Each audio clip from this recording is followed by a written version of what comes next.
इफ्तार में शराब को हराम बताने वाले पूर्व सीएम मांझी ने एक सलाह दी है।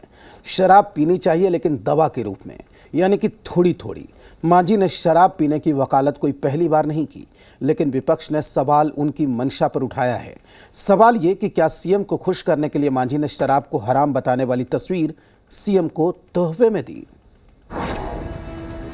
इफ्तार में सीएम के सामने शराब हराम है। इफ्तार के बाद कहा थोड़ी थोड़ी पिया करो। मांझी की मंशा पर विपक्ष ने उठाए सवाल।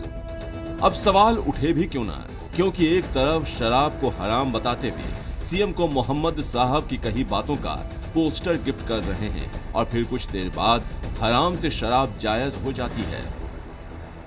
सब दिन हमने कहा है कि शराब जो हराम है, इससे सौफेनी थी कि रॉन्ग, लेकिन दवा के रूप में यदि कोई लिया जाता है तो उसको कोई दोष नहीं दिया जाता है। पॉइजन है, खाइएगा मर जाइएगा, लेकिन कुछ दवाएं ऐसी है कि बिना पॉइजन के बनती नहीं है।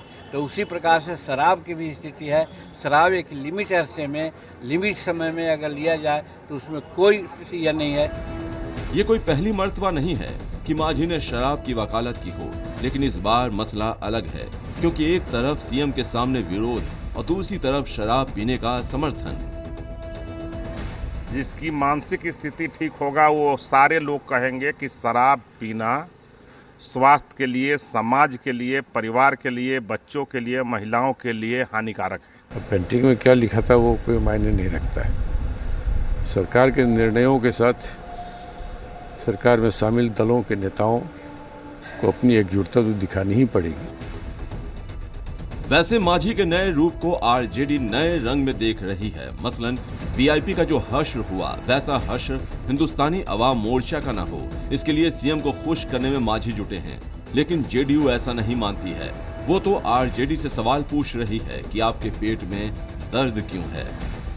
ये डर अब सता रहा है कि जो वीआईपी वाली स्थिति बीजेपी ने की, वीआईपी मुकेश सहनी की, अब कहीं उसके शिकार आदरणीय मांझी जी ना हो जाएं, इसलिए आदरणीय मुख्यमंत्री नीतीश कुमार जी को खुश करने के लिए उन्होंने ये काम किया। तो स्वाभाविक है, उन्होंने उस भावना का प्रकटीकरण किया है। तो जिन लोगों को इससे परेशानी होती है उनको यह बताना चाहिए कि कुरान शरीफ में दिए गए मंतव्य से वो सहमत है या असहमत है। मांझी ने इफ्तार के दौरान सीएम के सामने जो किया और फिर सीएम के जाने के बाद जो कहा, दोनों दो अलग अलग बातें हैं। मांझी खुद सहमत हैं या नहीं, ये बड़ा सवाल है। वैसे मांझी कभी भी शराबबंदी के साथ खड़े नजर नहीं आए, लेकिन सीएम के सामने खड़े थे तो सवाल उठेंगे ही। Bureau report.